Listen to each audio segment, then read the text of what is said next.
Hi friends, చాలా కాలం నుంచి ఇలాంటి వీడియో ఒకటి చేయాలని నా మనసులో ఎప్పటి నుంచో అనిపిస్తుంది.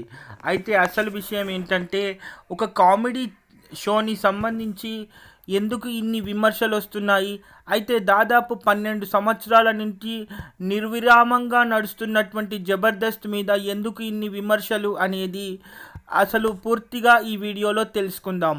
అయితే ఇక్కడ జరుగుతున్నటువంటి 2 విషయాలను గమనించాలి. దీన్ని ఎవరికో ఉద్దేశించి కానీ లేకపోతే ఎవరినో బాధ పెట్టాలని కానీ నేను ఈ వీడియో చేయటం లేదు. సో దీనికి సంబంధించి కేవలం మనకు స్వతంత్రం వచ్చి ఇన్ని సంవత్సరాలైనా కూడా ఇప్పటికీ కూడా ఆడవాళ్ళు వేసుకునేటటువంటి బట్టల గురించి, ఆడవాళ్ళు వేసుకునేటటువంటి డ్రెస్సులు కానీ లేకపోతే ఎలాంటి కాస్ట్యూములు కానీ దీనికి సంబంధించి 2025లో కూడా అనవసరమైన ట్రోలింగ్ ఎందుకు జరుగుతుంది? ఒక కామెడీ షోని కేవలం కామెడీ షోగా ఎంజాయ్ చేయకుండా దీనికి సంబంధించి వాళ్ళకి కుటుంబాలను, వాళ్ళ తల్లిదండ్రులను లేకపోతే ఇలా తిట్టాల్సిన అవసరం ఎందుకు వచ్చింది అనే దాని మీద పూర్తి అవగాహనతో ఈ వీడియో చేయటం జరుగుతుంది తప్ప ఎవరిని ఉద్దేశించింది మాత్రం కాదు. అండ్ దాదాపు 14 సంవత్సరాల నుంచి ఎంతోమందికి అన్నం పెడుతున్నటువంటి ఒక సంస్థ మల్లెమాల ప్రొడక్షన్ అని చెప్పొచ్చు. అయితే దీనికి సంబంధించి కేవలం ఒక కామెడీ షో మాత్రమే కాకుండా చాలా సామాజిక కార్యక్రమాలలో కూడా జబర్దస్త్కి సంబంధించి ఎంతోమంది ఆర్టిస్టులు దీనికి సంబంధించి ఎన్నో కరోనా టైంలో కూడా ఎన్నో మంచి పనులు చేశారు. కానీ దాని గురించి మాత్రం ఎవరూ మాట్లాడలేదు. కానీ యాంకర్లు అలా డ్రెస్సులు వేసుకున్నారు, ఇలాంటి డబుల్ మీనింగ్ డైలాగులు ఉన్నాయి, ఈ స్క్రిప్ట్ ఇలా ఉంది, ఆ డైలాగ్ అలా ఉంది అని కేవలం చెడును మాత్రమే చూసి ఇక్కడ ఒక కామెడీ షో అనేది మాత్రం పూర్తిగా మర్చిపోయారు అని చెప్పాలి. అసలు విషయం ఏంటంటే, ఇప్పుడు మనం ప్రస్తుతానికి 2025లో ఉన్నాం. కానీ ఇప్పుడు కూడా ఆడవాళ్ళ వేషధారణ గురించి అది కేవలం ఒక 2 గంటల పాటు నడిచేటటువంటి ఒక కామెడీ షో అని మర్చిపోయి దానికి సంబంధించి ఈ అనవసరమైనటువంటి కాంట్రవర్సీని సోషల్ మీడియాలో పెడుతున్నారు. సో ఇవన్నీ విన్న తర్వాత, చూసిన తర్వాత అసలు కామెడీని కామెడీగా ఎంజాయ్ చేయకుండా ఎందుకు అమ్మాయిల గురించి, అమ్మాయిల వేషధారణల గురించి, అది యాంకర్లే కానీ జడ్జులే కానీ ఎవరైనా కావచ్చు, దానికి సంబంధించి ఎందుకు ఇన్ని విమర్శలు వస్తున్నాయనే ఒక ఆలోచన నుంచే ఈ వీడియో పుట్టడం జరిగింది. సో ఈ వీడియో చేయటానికి కూడా ముఖ్య కారణం అదే అని చెప్పొచ్చు. మరి మల్లెమాల క్రియేషన్స్ వారు దాదాపు 12 సంవత్సరాల నుంచి జబర్దస్త్ని నడుపుతున్నారు. దాని కొనసాగింపుగా ఎక్స్ట్రా జబర్దస్త్ని కూడా నడుపుతున్నారని మనకు తెలుసు. అయితే మరి దాదాపు 30 సంవత్సరాల నుంచి సినిమా ఇండస్ట్రీలో ఉన్న పెద్ద పెద్ద వాళ్ళందరూ, 40 సంవత్సరాల ఎక్స్పీరియన్స్ ఉన్న వాళ్ళందరూ కూడా జడ్జులుగా వచ్చి షోని సపోర్ట్ చేస్తున్నటువంటి సందర్భాలు ఎన్నో చూస్తూ ఉంటాం.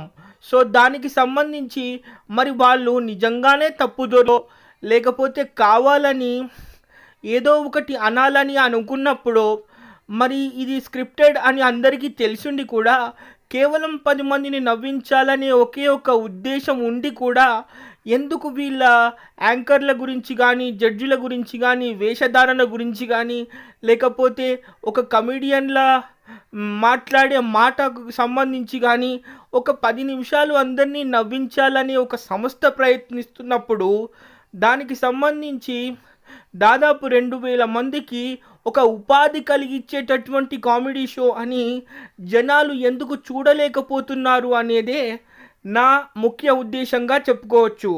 అయితే దీనికి సంబంధించి మనకు ఇన్ని సంవత్సరాలు అయిన తర్వాత కూడా ఆడవాళ్ళు ఎలా బట్టలు వేసుకోవాలి అనే సందర్భంలో దీన్ని ఫ్యామిలీని తిట్టడం కానీ లేకపోతే పర్సనల్గా ఒక అమ్మాయిలని ఇలా తిట్టడం కానివ్వండి, అది ఎవరికీ మంచిది కాదు. అసలు నిజంగా అంత తప్పే కనుక జబర్దస్త్లో దొర్లి ఉంటే, నిజంగా అంత తప్పు చేసి మనోభావాలు దెబ్బతినే స్థాయిలో జబర్దస్తే ఉంటే అక్కడ నాగబాబు గారు దాదాపు 10 సంవత్సరాల పాటు జడ్జిగా ఉన్నారు. అయితే తమిళ్ ఇండస్ట్రీ నుంచి ఖుష్బూ గారు దాదాపు 12 సంవత్సరాల నుంచి ఫిలిం అసోసియేషన్ మెంబర్గా ఉన్నారు అక్కడ తమిళనాడుకి. మరి ఆవిడ కూడా ఒక గౌరవమైనటువంటి నటి అని మనకు తెలుసు. అండ్ మన తెలుగులో కూడా ఎన్నో గొప్ప చిత్రాలు చేశారు. మరి అంత గౌరవమైన స్థానంలో ఉన్న ఖుష్బూ గారు వేషధారణ బాగాలేకపోయినా కావాలని మిస్యూజింగ్గా డబుల్ మీనింగ్ డైలాగులతో ఏదైనా ఉన్నా అసలు ఆవిడే ఒప్పుకోరు కదా అది చేయటానికి. మరి ఎందుకు? ఇది వ్యాపార సంస్థ మాత్రమే అయితే కేవలం వ్యాపారం చూసుకుని వెళ్ళిపోతారు. కానీ ఇంత గౌరవప్రదమైనటువంటి స్థానాల్లో ఉన్నటువంటి ఖుష్బూ గారు కానివ్వండి, ఇంద్రజ గారు కానివ్వండి, లేకపోతే నాగబాబు గారు కానివ్వండి, వీళ్ళందరూ వెనక ఉండి ఒక కామెడీ షో అయినటువంటి జబర్దస్త్ని దాదాపు 10 సంవత్సరాల నుంచి 12 సంవత్సరాల వరకు ఇలా నిర్విరామంగా నడుపుతున్నారు అంటే అది కేవలం దాదాపు 2000 మందికి ఉపాధిని కల్పిస్తుంది అని ఒకే ఒక్క కారణమే తప్ప కేవలం వేషధారణ గురించి కాదు. మరి నిజం చెప్పాలంటే యాంకర్ల గురించి కానీ జడ్జిల గురించి కానీ ఇలా డ్రెస్సుల గురించి మాట్లాడినప్పుడు మరి వాళ్ళు రోడ్డు మీద ఇలా వేసుకొని తిరగటం లేదు కదా. మరి వ్యక్తిగత విషయాలను షోకి తీసుకొచ్చి ఎందుకు ఆడవాళ్ళని ఇలా అవమానిస్తున్నారు అనేది నాకు ఇప్పటి వరకు కూడా అర్థం కాదు. సో దానికి సంబంధించి నా విషయంలో దేనికైనా ఎవరైనా ఏకీభవిస్తే దయచేసి కామెంట్ చేయండి. అండ్ ముఖ్యంగా ఇంద్రజ గారి గురించి విషయం చెప్పుకోవాలంటే ఆవిడ ఎంతో మృదు స్వభావి అని చెప్పుకోవచ్చు. ఆవిడ కూడా ఎన్నోసార్లు చెప్పడం జరిగింది, కేవలం ఒక 2 గంటల షోని మాత్రం మీరు చూసి ఎంజాయ్ చేయాలి తప్ప అది నిర్విరామంగా నడుస్తుంది, ఒక సంస్థ నడిపిస్తుంది, ఎంతోమంది వెనుకుండి దాదాపు ఇప్పుడు ఒకప్పుడు బ్రహ్మానందం ఆలీ గారు మాత్రమే ముఖ్య కమెడియన్లుగా మన తెలుగు ఇండస్ట్రీలో మన సౌత్ ఇండియాలో ఉండేవాళ్ళు. అయితే దీనికి సంబంధించి జబర్దస్త్ వచ్చినప్పటి నుంచి అయితే ఇక్కడ ఆలీ గారికి కానివ్వండి, బ్రహ్మానందానికి కానివ్వండి, అయితే ఇక్కడ ఒక ప్రత్యామ్నాయం జరిగింది అని చెప్పుకోవచ్చు. అయితే నిజంగా ఒకటే మోసలో ఉన్నటువంటి కామెడీ కొన్ని విధాలుగా ఎంతో పరిమితి చెందింది కేవలం జబర్దస్త్ వల్ల అని నేను భావిస్తాను. ఎందుకంటే ఏ సందర్భంలో అయినా కూడా మనం ఒక కామెడీ షోని తీసుకున్నప్పుడు మిలియన్ల కొద్ది వ్యూలు, లక్షల కొద్ది లైకులు ఉంటున్నాయి, వాళ్ళు ఈ స్థాయిలో ఉంటున్నారు అంటే జనాలు ఆదరించడం వల్లే కదా. జనాలు ఆదరించినప్పుడు ఎంత గొప్ప సినీ నటుడు ఉన్నటువంటి బ్యాక్గ్రౌండ్ నుంచి ఒక వ్యక్తి వచ్చినా వాళ్ళు కేవలం ఒక చిత్రం వరకు మాత్రమే పరిమితమైపోతారని మనకు తెలుసు. అయితే దీనికి సంబంధించి మరి అసలు ఏమాత్రం తెలియనటువంటి ఒక రచయితలు ఇప్పుడు కామెడీ సృష్టిలు రాస్తూ, ఉదాహరణకి ఆది గురించి చెప్పుకోవచ్చు. హైపర్ ఆదికి యూట్యూబ్లోనే దాదాపు 20 స్ట్రిట్లని దాదాపు 50 లక్షల లైకులతో 25,000 మిలియన్ల వ్యూలతో ఆది ప్రస్తుతానికి యూట్యూబ్ని హయ్యెస్ట్ ట్రెండింగ్ కామెడియన్గా తన చరిత్ర సృష్టించాడని చెప్పొచ్చు. రెండో స్థానంలో చాలామంది కామెడియన్లు ఉన్నప్పటికీ అంటే చంద్రాని కూడా తీసుకోవచ్చు అనుకోండి, చాలామంది ఎంజాయ్ చేస్తూ ఉంటారు ఆయన కామెడీ స్కిట్లు కూడా. అయితే ఇక్కడ నాగబాబు గారి విషయం చెప్పాలనుకుంటే ఆయన ఇప్పుడు ఒక గౌరవప్రదమైనటువంటి పార్టీలో ఉంటూ కూడా జబర్దస్త్కి సంబంధించినటువంటి ప్రతి ఆర్టిస్ట్కి సినిమా ఆఫర్లు ఇచ్చి కూడా ప్రోత్సహిస్తూ ఉంటారు ప్రతి సందర్భంలో. అయితే దీనికి సంబంధించి చంద్ర కానివ్వండి, ఆది కానివ్వండి, లేకపోతే సీను కానివ్వండి, అనసూయ గారు కానివ్వండి, రష్మి గారు కానివ్వండి, ఎప్పుడు కూడా మేము మీకు కృతజ్ఞతలమై ఉంటాము, ఎందుకంటే యాంకర్లుగా ఉన్న మమ్మల్ని సిల్వర్ స్క్రీన్కి పరిచయం చేశారు నాగబాబు గారు అని ఎన్నో సందర్భాల్లో చెప్పడం జరిగింది. నిజంగా ఇందులో ఇంత తప్పే ఉంటే దీనికి సంబంధించి దాదాపు 12 సంవత్సరాల నుంచి జబర్దస్త్ అని ఒక షో, దాని తర్వాత 8 సంవత్సరాలుగా ఎక్స్ట్రా జబర్దస్త్ అని ఒకటి, ఇలా సైమల్టేనియస్గా 2 రోజులుగా ఒక కామెడీ షో ఈటీవీలో ప్రసారం అవుతుంది అనేది మాత్రం నిజంగా ఈటీవీ ఛానల్కే గర్వకారణమని చెప్పొచ్చు.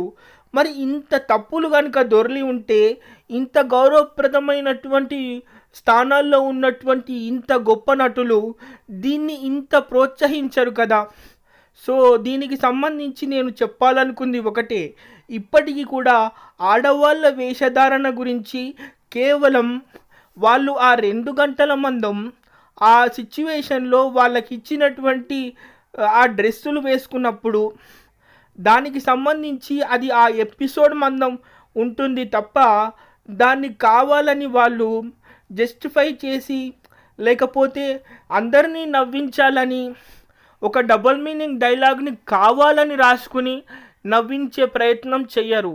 సో దయచేసి అనవసరమైనటువంటి కాంట్రవర్సీని క్రియేట్ చేసి ఎంతోమందికి ఉపాధిగా నిలుస్తున్నటువంటి జబర్దస్త్ మీద ఇప్పటికైనా ఈ విమర్శలన్నీ మానేసి అందరినీ ప్రోత్సహించి ఈ యూట్యూబ్లో కానివ్వండి, లేకపోతే ఇన్స్టాగ్రామ్లో కానివ్వండి, లేకపోతే ఏ ఇతర సోషల్ మీడియాలో కానివ్వండి, ఈ అన్వాంటెడ్ విషయాలన్నిటినీ ఆడవాళ్ళను తిట్టడానికి మాత్రం ఉపయోగించకుండా కేవలం మనం మంచిని మాత్రం, ఆనందాన్ని మాత్రం పంచే దాదాపు 12 సంవత్సరాల నుంచి ఇంత గౌరవప్రదంగా ఉండే ఒక కామెడీ షోని ఆడవాళ్ళ వేషధారణను అడ్డం పెట్టుకుని అనవసరంగా వ్యక్తిగత విషయాలను తీసుకుని వీళ్ళని ఇలా బాధ పెట్టడం తప్పు అని చెప్పడమే నా ముఖ్య ఉద్దేశంగా చెప్పుకోవచ్చు.